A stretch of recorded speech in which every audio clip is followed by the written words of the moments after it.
Nossa igreja é uma igreja nova, né? E aí, de repente, você pode ter estranhado aí o nome Full House, e eu sempre vou citar quando tiver visitante. Não é uma pretensão Full House, casa cheia, mas é porque a gente acredita que não é uma igreja cheia de pessoas, mas são pessoas cheias da igreja, que é o que Jesus quer. Amém? Amém. Abra sua Bíblia em Marcos, capítulo 8, versículo 34.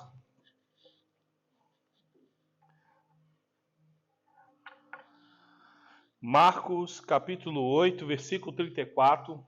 Hoje o tema dessa ministração é: quem eu sou?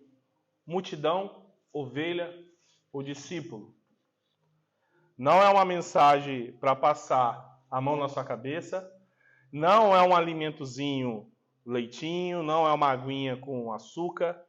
Essa igreja, eu creio que é uma igreja que vai trazer como essência alimentos sólidos para criar uma igreja madura. Amém? Que a gente venha fugir da aparência do mal do coach, venha fugir desse triunfalismo que é pregado, dessa teologia da prosperidade, dessa teologia coach, dessa teologia que não confronta mais a vida, que não te traz mais assim, eu preciso ser uma pessoa melhor, eu preciso ser um cristão melhor. Aquela igreja que você sai, eu repito isso, que você sai falando assim, nossa, eu sou o máximo. Essa é a igreja que você não deve voltar nunca mais. Você tem que sair de qualquer mensagem, qualquer pregação pensando, como eu posso me tornar mais parecido com Jesus? Como eu posso me tornar um amigo melhor, um esposo melhor, uma esposa melhor, um funcionário melhor, um patrão melhor? Como eu posso ser um discípulo de Jesus?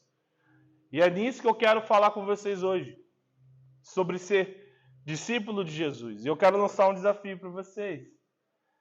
Sabe, lá no Brasil a gente preenchia aquelas fichas, né, o censo, né? E às vezes tinha aquela pergunta lá, qual a sua religião? E aí você respondia lá, ou católico, ou evangélico, e várias outras religiões.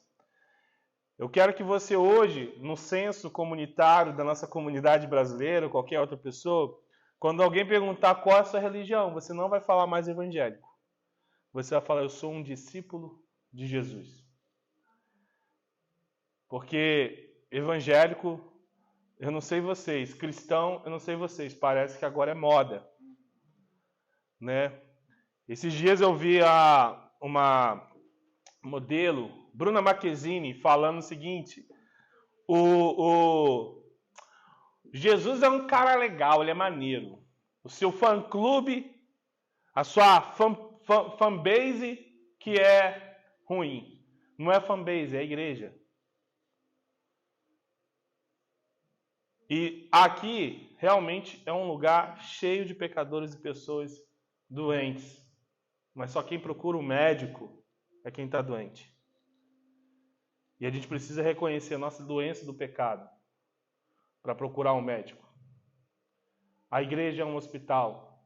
E hoje eu estava pensando vindo para cá e às vezes até um hospício. Só tem doido aqui.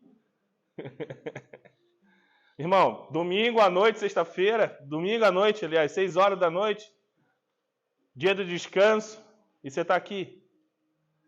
E você não está aqui para a gente passar a mão na sua cabeça, mas você está aqui para ouvir alguma coisa do Espírito Santo. Marcos capítulo 8, versículo 34 diz, e chamando a si a multidão, repita comigo, multidão, com os seus discípulos, repita, discípulos, disse-lhes, se alguém quiser vir após mim, negue a si mesmo e tome a sua cruz e siga-me. Feche seus olhos. Jesus, hoje estamos aqui para compartilhar algo que venha fluir como o rio do seu trono, Senhor. Que venha fluir em nossos corações e nossa mente, trazendo refrigério, trazendo renovação, trazendo uma forma nova de pensar, trazendo metanoia, Senhor. Porque não é um arrepio, não, é um choro que vai transformar a minha vida, mas a mudança de mentalidade, entendendo o que o Senhor quer para a minha vida é o que vai trazer transformação, entendendo e colocando em prática. Pai, te pedimos que o teu Espírito Santo nos convença do pecado, do nosso coração frio e duro. Que o Senhor possa trazer revelação de quem tu és em nossa vida e transformação. Paizinho, precisamos de ti. Amém. Irmãos, qual a diferença da multidão, da ovelha e do discípulo? Eu quero começar pelo final. Ontem eu me encontrei com um casal e eles são de Salvador, da Bahia, e naquele momento ali de mesa, coincidentemente, eu tenho um amigo em comum do Brasil com eles, que eu conheci em 2007 em Minas Gerais, na Escola do Clamor. E não sei porquê, a escola de missionários que eu fiz em 2007, Deus está realinhando todas essas conexões que eu tive de pessoas que eu conheci em Contagem, lá em Minas Gerais. Eu sou do Rio de Janeiro, um é paulista do casal, a outra é baiana, morava em Salvador, esse cara é de Minas, eu sou do Rio, mas eles se conheceram em algum lugar, eu não sei de onde. E esse cara marcou a minha vida.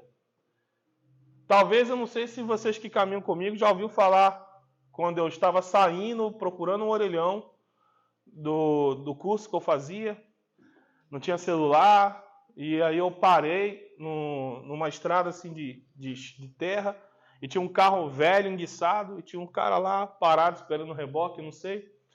E eu perguntei para ele assim: ô brother, é que mineiro é brother, né?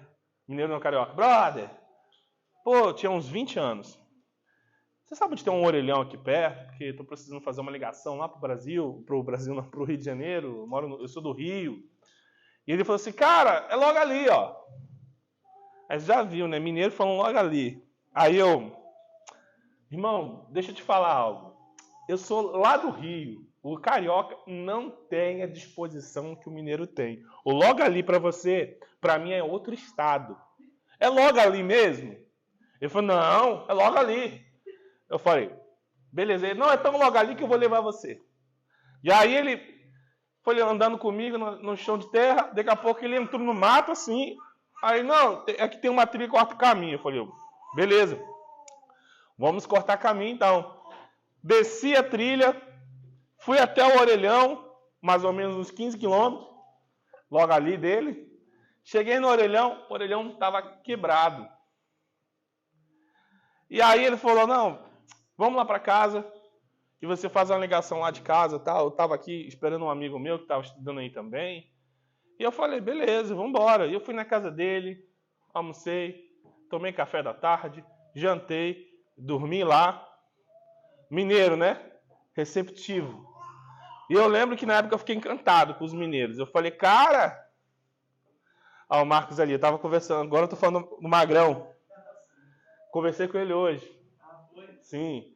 E aí eu dormi na casa dele e de lá eu descobri que ele era voluntário numa casa de recuperação de dependentes químicos, pessoas com deficiência física e mental. E ele era jovem também. E ele era voluntário integral, irmãos. Integral. Ele tinha uma filha pequena, que hoje está uma moça. Quando eu olhei a foto, nem acreditei. E aí eu fiz trabalho nessa casa de recuperação. Trabalhei lá também um tempo, num período que eu fiquei em Contagem.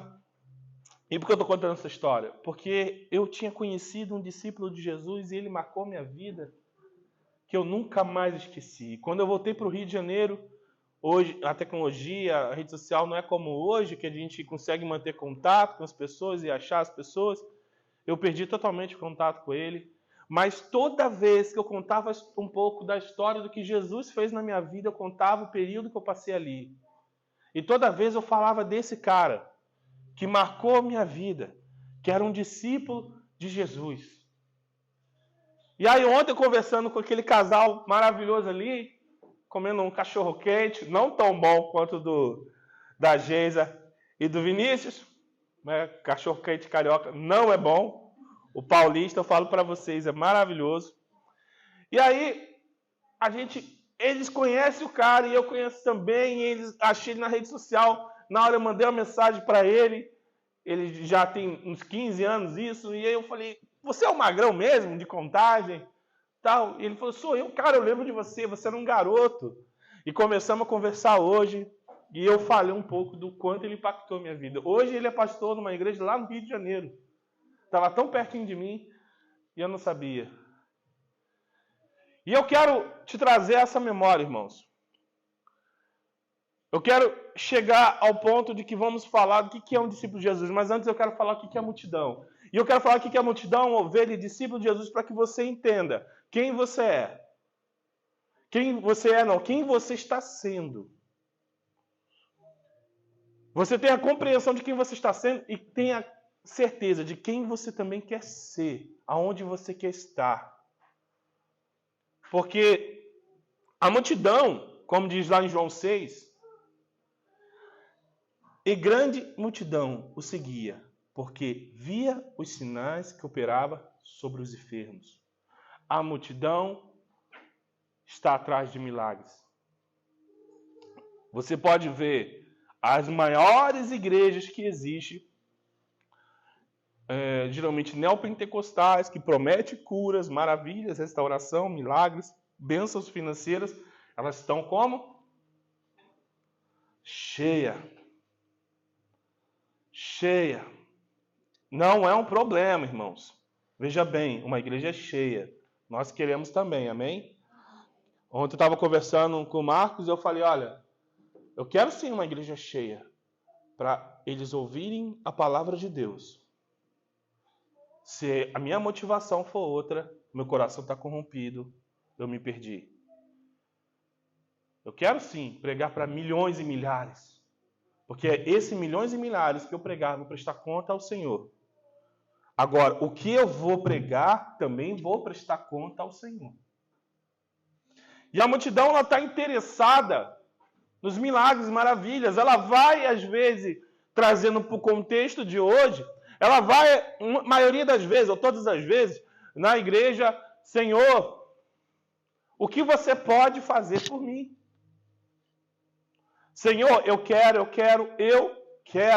Eu preciso ver. E às vezes também até para um entretenimento.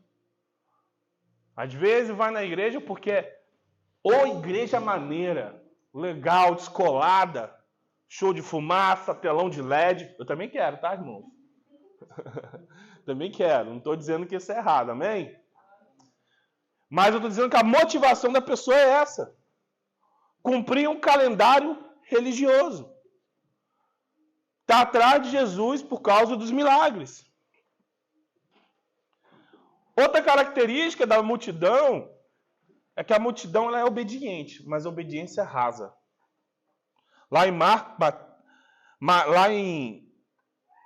Ela obedece a Cristo naquilo que é conveniente. Aí Jesus lá em Mateus diz assim, no momento que Jesus tem uma multidão enorme, todos conhecem a passagem que se fala da multiplicação dos peixes, e Jesus lá diz assim, que ele teve compaixão do povo, da multidão. Ele falou assim, não posso mandar esse povo embora com fome. E ele fala assim, pede para aquela multidão, aquelas milhares de pessoas, sentem, porque eu vou multiplicar os pães e os peixes, vou dar o que comer para vocês.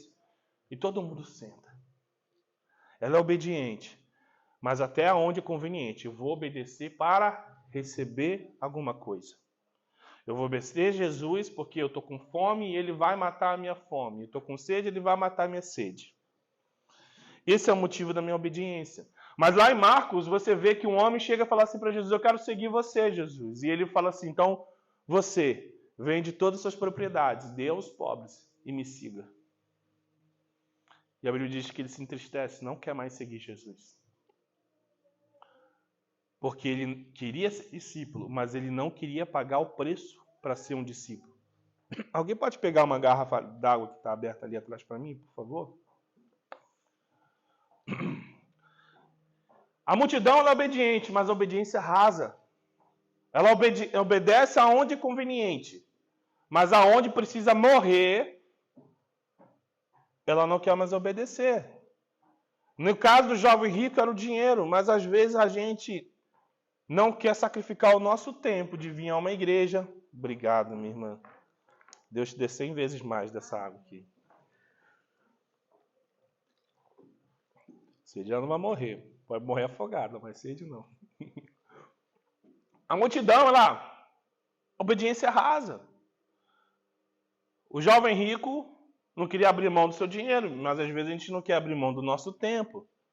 Às vezes a gente não quer abrir mão do nosso descanso para poder ler a Bíblia, está cansado, não está inspirado, não estou sentindo vontade de ler a Bíblia. Lógico, irmão. Aonde a sua carne vai querer se alimentar de algo que mata ela? A Bíblia é veneno para a carne. Tempo com Deus é veneno para a carne. Ó, essa veio agora, hein? A Bíblia é um veneno para a sua carne. A oração é um veneno para a sua carne. O jejum é um veneno para a sua carne. Você nunca vai ter na sua vontade carnal de consumir algo que vai matar a sua carne. Entenda bem, quando você se converte, recebe o Espírito Santo, a vida inteira você alimentou um monstro chamado carne, vontade própria. Ele é desse tamanho aqui, parrudo, gordinho às vezes igual eu. E aí quando você recebe o Espírito Santo, ele é frágil, transparente, limpo, como essa água, garrafa d'água aqui, pequeno. E você, em certo momento da sua vida, você vai ter aquele monstro lutando contra essa coisa delicada. Mas aquilo que você decidir, conduzir e beber, vai te transformando. Vai chegar um momento do seu dia que você fala, cara, eu preciso, não é que eu quero ler a Bíblia. Eu preciso buscar mais de Deus. Eu tenho necessidade. Não é um desejo, é uma necessidade. Agora, a gente está falando da multidão e fala assim, poxa, Luiz, você está rasgando a multidão, chamando de interesseiro, né? Mas a Bíblia diz que Jesus tinha compaixão da multidão. E ele ensinava os seus discípulos a ter compaixão da multidão, né? Mas se você pode estar agora se vendo, ou você pode estar se chegando, cara, eu sou multidão. Mas eu estou satisfeito aqui. Jesus continua te amando e Jesus continua abençoando você. Não vai mudar nada. Quem Deus é. Isso fala a respeito de quem você é, não de quem Deus é. Agora, você fala assim, cara, eu não me enxergo como multidão porque não estou nessas características. Às vezes até tenho um pouquinho, mas eu não, no total não estou. Deixa eu te falar. Deus também te chamou para ter compaixão da multidão. Amor. Você pode não ser um da multidão, mas você tem o compromisso de ter amor pelos perdidos. Essa é uma característica dos discípulos de Jesus, não da multidão. Essa é uma característica de alguém que resolveu mergulhar mais fundo no Senhor. Luiz, ok. Mas como que Jesus trata a multidão? Mateus 11 diz, venha a mim todos os que estão cansados e sobrecarregados, e eu lhes darei descanso. O que acontecia quando alguém chegava até Jesus? Chegava alguém até Jesus e ele falava o quê? Alguém chuta aí. Vamos lá, igreja, eu sou carente. Esse é meu... Isso aí. Alguém chegava a Jesus, Jesus falava logo, o que você quer que eu te faça? Se pergunte essa noite, se Jesus estivesse aqui e ele te perguntasse, o que você quer que eu te faça? Você está entendendo? Não tem problema você pedir, entregar os seus problemas, as suas dores para o Senhor. Não é um problema. Ele quer ser cura na sua vida. Ele quer expressar o poder, a glória dele na sua vida. O que quer que eu te faça? Senhor, eu quero enxergar. Pronto, está curado. O que a multidão faz quando recebe a bênção? Vai embora. Ele fala, vá, mas não peques. Vá e não peques. A multidão vem Quem conheceu alguém aqui que, na pior fase da vida, entrou para a igreja, resolveu os problemas e saiu? Com certeza alguém conhece alguém. Ou até você já passou por isso. É uma característica de alguém na multidão. Não vai xingar o irmão lá, não. Não é que, recebeu uma bênção e virou maldição. Não é isso. O Senhor falou, vai e não peques mais. E ele foi mesmo. Agora a diferença da ovelha, da multidão. A ovelha é o cara que era da multidão e agora ele fala, não quero ser mais um. Uma característica da ovelha é aquela famosa expressão que a gente fala, que é diferenciar a ovelha, por exemplo, do porco, joga os dois na lama. O porco vai fazer o quê? Na lama? Festa. E a ovelha? Vai se incomodar, que está suja. Ela não é o habitat dela. E é isso que acontece com a gente que é ovelha. Quando pecamos, caímos na lama, queremos ser limpos. E o nosso pastor, o Senhor Jesus, ele nos limpa. Pecamos, mas não aceitamos aquilo, porque aquilo ali incomoda a gente. Eu, quando me converti, tentei me desviar algumas vezes. Não sei vocês, se alguém que já tentou desviar, tipo assim, já estou sozinho nesse barco, não. Eu me lembro uma vez que eu fui para uma boate, lá no Rio de Janeiro, e aí, eu no meio da boate, olhando assim para as luzes, eu pensei, o que eu estou fazendo aqui, cara? Esse lugar não tem mais nada a ver comigo. Não sinto prazer mais nisso aqui. Aliás, a gente sente prazer sim. É bacana, é legal. Mas é desconfortável. Eu sou uma ovelha, eu me incomodo com essa lama. Eu lembro que meus amigos, quando eu me converti, falaram assim, cara, se o Luizinho se converteu, era Luizinho. Luizinho se converteu, o diabo se converteu junto. E eu fui aquele cara que se converteu, sabe? Largou tudo mesmo. Porque é uma das primeiras coisas que quando você se converte, a sua vida social também muda. Você começa a mudar suas amizades, começa a andar com outras pessoas doidas igual você.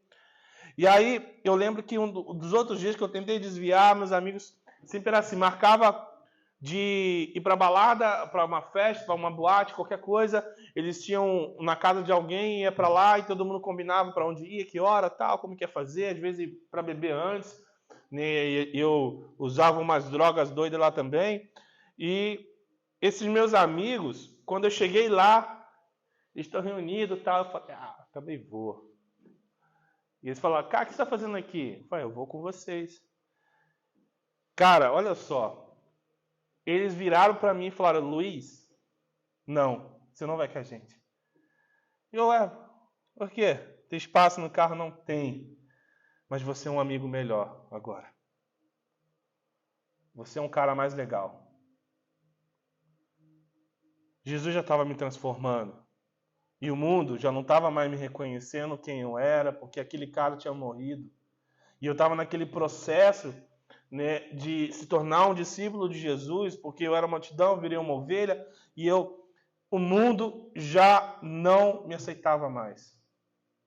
E continua assim hoje. E eu também não aceito ele. E a ovelha, irmãos, por mais que você possa estar perdido, distante do Senhor, você continua ovelha. E eu vou falar para você, ele vai atrás de você. Larga as 99. Ele não esquece você. E quando ele te encontrar na sujeira, ele vai te pegar no colo e vai te limpar. E você não pode sujar ele, mas ele pode limpar você. O Pai espera todas as ovelhas perdidas. Ele espera e quando a ovelha volta, ele faz uma festa. Porque ele diz, o meu filho estava morto e agora vive. Não se preocupe o quanto sujo você está, porque não há sujeira que o sangue de Jesus não possa limpar. Não há pecado enorme, grande, que ele não possa perdoar. Ele perdoa você, porque ele decidiu perdoar por amor. E ele não volta atrás. Ele não é falho, inconstante como eu e você, que um dia a gente está amando nossa esposa e no outro dia quer forcar ela. Ele não é assim, irmão. Ele ama todos os dias. E quando você não é fiel, ele é fiel. Sabe, a ovelha, ela vive um relacionamento com Jesus e com a sua família de fé. A ovelha, ela não deixa mais de congregar. O dia que a ovelha não vai na igreja, ela sente falta. O dia que a ovelha não vai no DNA, e quem não foi ainda, DNA são nossos pequenos grupos, vocês estão convidados, tá? Ela sente falta. Eu não sei vocês, eu fico ansioso pelo DNA. Quem aqui vai no DNA fica ansioso pelo dia? É muito gostoso, irmãos. É um tempo muito precioso ali. Eu fico ansioso pelo DNA, assim. Eu sempre congreguei em igrejas que tem pequenos grupos e sempre chegava no dia eu ficava ansioso. Porque é um momento tão gostoso, não é verdade? É um momento que a gente se torna ali realmente família de fé. Ali a gente se conhece, cria boas relações de amizade. Né? É um momento que a gente ora um pelos outros, ri, come. A parte mais legal, né? Que eu sei que os gordinhos... Rapaz, essa igreja aqui... só o nosso amigo visitante aí que está em forma, ele é. Porque o resto aqui, meu irmão... Falou de comer, não vai perder mesmo DNA. Então, a ovelha de Jesus, ela ama congregar, ela ama estar entre as outras ovelhas. Ali é um lugar para ela confortável. Por quê? Porque o pastor dela também está ali. Porque a ovelha de Jesus, ela também, o quê? Ela reconhece a voz do pastor. Quem é o pastor? Jesus é o pastor. Não é o Luiz, não. Eu sou pastor daqui da igreja, mas o nosso pastor, eu sou o co-pastor. Um amigo meu até fala assim, é o co-pastor. Porque comparado a Jesus, né? Ele é o nosso pastor supremo. E o que quer dizer que a ovelha de Jesus reconhece a voz dele? Irmãos, a ovelha de Jesus sabe discernir o que vem de Deus e o que não é. Ela começa a andar pelos lugares e fala, pode até vacilar, mas ela já está consciente que está vacilando. E eu falo, meu pastor não vai gostar dessa parada não. Isso aqui não é muito bom não. Ela já começa a reconhecer a voz do pastor. Ela já sabe quem são. Sabe, a palavra... Quem já ouviu muito assim? O ladrão veio... O diabo, né? O diabo veio para matar, roubar e destruir. Quem já ouviu isso? Só que a Bíblia não fala que é o diabo não, irmãos. O ladrão, e esse ladrão está falando dos pastores mercenários. Não está falando do diabo. Porque ele fala assim, o mercenário, o ladrão veio para matar, roubar e destruir. Mas eu sou o bom pastor. Eu vim dar a vida pelas minhas ovelhas. Ele está falando de líderes religiosos que só quer pegar da lã e do leite da ovelha e deixar nua. E pronto. E Jesus está falando, eu não sou o cara que veio para pegar a sua lã e seu leite. Eu vim para dar minha vida por você. E por muito tempo a gente vem ouvindo o quê? Que é o diabo. Não, irmão, é quase o diabo, porque um cara desse, ele vai, com certeza, sentar no colo dele, se não se arrepender. Ele fala, eu sou o bom pastor. As minhas ovelhas reconhecem minha voz. Eu acho que hoje em dia, quando você se depara com uma pregação que só quer sugar, principalmente, a sua lã, você já começa a falar, cara, de novo, mais um Macedo.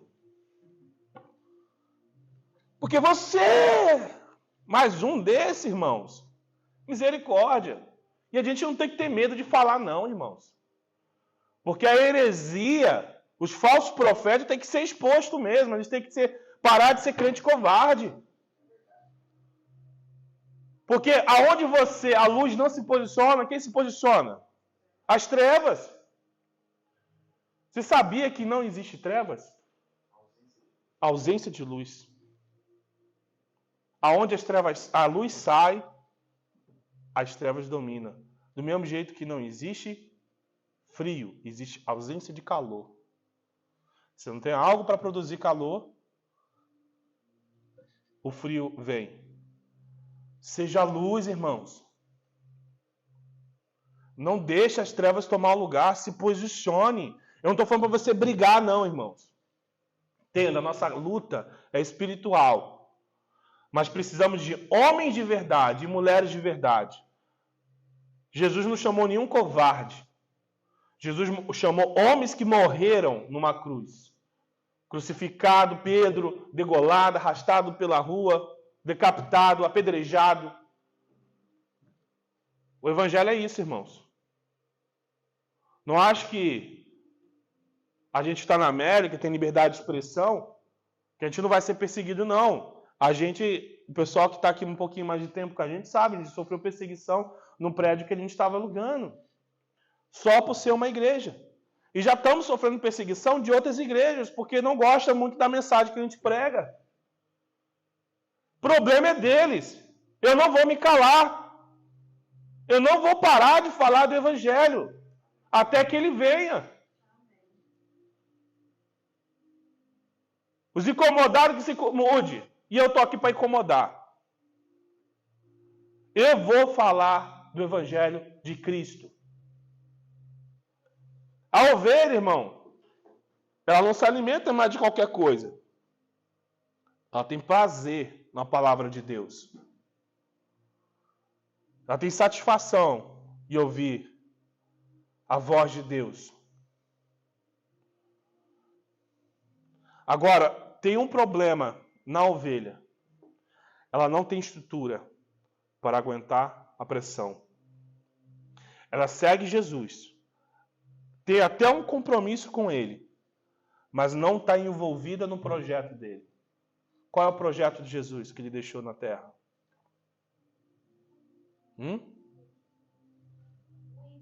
O ide. Ide pregar o evangelho. Não estou falando para você sair gritando na rua, não. Se Deus chamou para isso, faça. Me chama que eu vou contigo. Faça o que Jesus tem chamado você para fazer. Agora deixa eu te falar, a primeira transformação que Jesus vai fazer vai se chamar, sabe o quê? Uma bagunça na sua vida. Um monte de coisa vai começar a mudar na sua vida. Um monte de coisa vai começar a mudar na sua casa. Os irmãos aqui, depois que a gente começou essa igreja, falou, Luiz, depois que eu me posicionei com a igreja, misericórdia. O diabo se levantou, é lógico. Você acha que o diabo vai se levantar contra a sua vida quando você está no mundo? Ele quer deixar você confortável lá, quietinho lá. Ele quer deixar, tá bom, tá gostosinho mesmo, porque é o diabo que está lá. E aí, você se posiciona. E começa a ter um monte de problema na sua vida. Você fala, misericórdia. O diabo está furioso. Tá furioso. Mas também Deus começa a limpar a sua vida de coisas que Ele não quer. E que até você gosta, e você acha que faz bem para você, mas não faz. Ele começa a limpar, incomodar. Sabe, lá no Monte Sinai, quando o povo de Israel, Moisés desce e fala assim, olha, se preparem, daqui a 3 dias Deus vai descer e falar com vocês, tornar vocês uma nação de sacerdotes. Se preparem. Aí o povo se preparou durante 3 dias, 3 noites, jejuando, fazendo os rituais.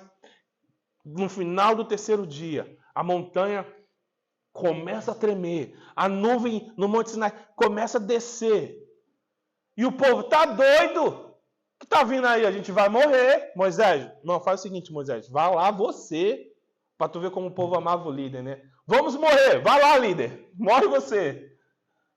Moisés, vai lá morrer em nosso lugar. Vai lá, porque se a gente for, a gente vai morrer. Quando a presença de Deus se manifesta na sua vida, algo vai morrer. E aí, mas aí você quer que morra ou não? Algo precisa morrer.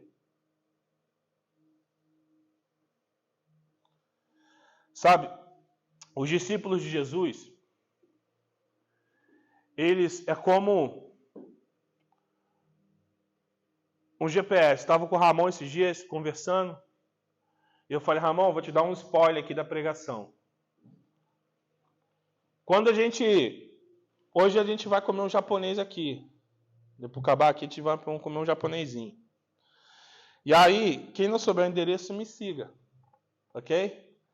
O que vai acontecer? A gente está indo, eu estou indo com o GPS ligado. Não, na verdade, eu conheço o caminho, estou indo e você vai vir seguindo o meu carro. E aí, aonde eu virar, o que você vai fazer? Você vai também virar. Se eu virar para a esquerda, você vai? Se eu acelerar, você vai? Você está preocupado com a velocidade que você está andando ou com a velocidade que o carro que você está seguindo está andando? Você quer, qual a sua preocupação? Qual é a velocidade que ele está, que eu vou também? Esse é o discípulo de Jesus. Se você quiser ser meu discípulo, me siga. É aonde ele vai, eu vou. O que ele fizer, eu vou fazer. Eu não tenho que estar preocupado mais o que eu tenho que fazer, mas o que ele quer que eu faça. Não é mais sobre a sua vontade. Quem conhece aqui o Getsemane? Jesus vai para o Getsemane, irmão. Pega a visão, como a gente fala no Rio. Pega a visão. Jesus vai para o Getsemane e fica orando ali. A Bíblia relata mais ou menos 3 horas orando. Ele transpira sangue. Qual é uma das orações que Jesus faz? Pai, se puder, o quê? Mas seja feito o quê? Por quê? Porque ele não queria passar o que estava passando. Qual é o segredo do Getsemane? Eu só vou sair daqui quando a minha vontade estiver alinhada com a sua. Jesus ficou lá para alinhar a vontade dele com a do Pai. A vontade do Pai era que ele queria passar? Tu acha que Jesus queria passar o que passou naquela cruz? Ele não queria passar aquilo. Mas ele falou, eu só saio daqui. Eu que estou falando, tá, irmão? Não está na Bíblia isso, não. Eu só saio daqui quando a minha vontade estiver alinhada com a sua. E quando Jesus sai de Getsemane, você não vê ele falando mais nada. Só se entregando. Só obedecendo. Que a gente entre no Getsemane para alinhar a vontade de Deus com a nossa. Que não seja feita a minha vontade, seja feita a sua vontade. Senhor, qual é a sua vontade na minha vida? E muitas das vezes eu falo, Luiz, eu não consigo entender, discernir qual é a vontade de Deus na minha vida. Porque você está longe, irmão. Está longe de Deus. Jesus não usa microfone, não. Você está lá do outro lado da rua, ele está falando contigo. E ele continua andando. E você, não vou atrás dele não, não vou seguir ele não. Mas você aperta o passo, cola nele, e ele vai falar tudo o que ele quer para você. E ele quer. Vou te falar, o mais interessado em você é ele. Ele tem mais interesse em você do que você. Por isso que ele abriu mão de toda a sua glória no céu. Eu costumo dizer que o maior sacrifício de Jesus não foi somente na cruz, foi do que ele abriu mão do céu. Ele abriu mão. E eu até falo na nossa realidade como imigrante, do que você abriu mão no Brasil para estar aqui, que você acha que é um alto preço para estar aqui, o preço dele foi muito maior para ter vindo para cá. Para trazer vida, limpar você do seu pecado e te trazer um caminho, uma direção. O discípulo de Jesus, ele tem estrutura. para dar continuidade ao ministério de Jesus. Ele faz um trocadilho com Pedro. Pedro, sobre essa rocha você vai fundar a minha igreja. Quem é a igreja de Jesus aqui? Nós. Essa igreja aqui é uma bênção. Ela entende. Nós, no plural, não no singular. Quando a gente fala que devemos cuidar da igreja de Jesus, nós devemos cuidar de quem? De nós. Eu devo cuidar de você e você deve cuidar de mim. Isso é ser igreja. Igreja não é a bandeira, não é o nome. Igreja é o corpo. E se eu arrancar meu braço aqui do corpo, o braço é o quê? É corpo ou é braço? Membro. Amputado. E se eu não conectar ele de novo no corpo, ele não tem sangue circulando. Se eu não conectar ele de novo no corpo, o que acontece com ele? Ele apodrece, fede. Se você for um braço amputado do nós, se você é um membro amputado, deixa eu te falar, vai apodrecer. E o corpo vai sentir sua falta. É um corpo deficiente. Por isso que quando a gente bate aquele dedinho, aí os irmãos falam assim, aleluia! Né? É a palavra que a gente fala, né, irmãos? Aleluia, né? Aleluia! O que o corpo faz quando a gente bate o dedinho? O corpo inteiro se movimenta até o dedinho. A boca fala ai, os olhos saem lágrima, as mãos segura. É isso que a gente tem que fazer como nós. Quando alguém bater em você, o corpo tem que sentir essa dor junto. E o nós tem que abraçar. A família. Ah, Luiz, mas eu sou igreja aonde eu estiver. Eu amo Jesus, mas como aquela menina falou, não gosto da fanbase de Jesus. Deixa eu te falar. Não tem como você amar o corpo de Jesus e não amar a cabeça. Ele diz que ele é a cabeça desse corpo que somos nós. Quem dá o comando para o corpo é a cabeça. Você é um discípulo de Jesus, quem está comandando você é a cabeça. Quem dá a direção, o comando é a cabeça. Ah, mas eu amo Jesus. Você ama Jesus só da cabeça? É igual eu falar para Eliel, cara, eu me amarro em você, mas eu não gosto da sua esposa. Eu me amarro em você também, tá? Mas eu não gosto da sua esposa, detesto ela. Você acha que ele vai querer continuar sendo meu amigo? Meu amor por ele, já que ele e a esposa é um só, é verdadeiro? Provavelmente está ligado a algum interesse. Precisamos, irmãos, amadurecer. E como eu falei na mensagem, a última mensagem que eu compartilhei aqui, precisamos ser um caráter maranata. Essa igreja, ela não pode ser uma igreja só de multidão. Temos que ser discípulos genuínos de Jesus. Fique de pé.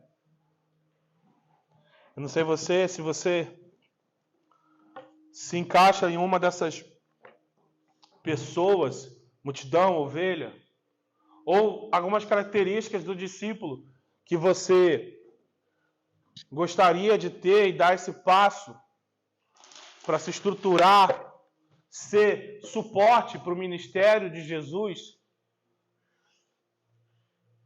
Se você quiser, pode vir aqui na frente para receber essa oração. Vamos orar por você.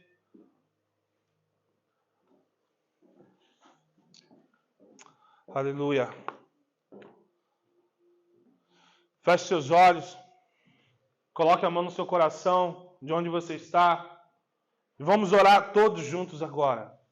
Vamos confessar nossos pecados e nos posicionar como discípulos de Jesus. Pai amado,